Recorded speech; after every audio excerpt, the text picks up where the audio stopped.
السلام علیکم دوستوں، welcome back to our channel find Urdu. Accent کا مطلب ہے رضامندی یا اتفاق۔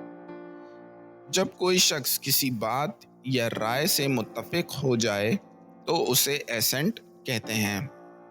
مثلاً اگر آپ کسی جلسے میں شامل ہوتے ہیں اور سب لوگ آپ کی رائے سے متفق ہو جائیں تو وہ آپ کی بات پر ایسنٹ کا اظہار کرتے ہیں۔ She nodded in assent to the proposal. اس نے تصدیق کرتے ہوئے اس پیشکش کو قبول کیا۔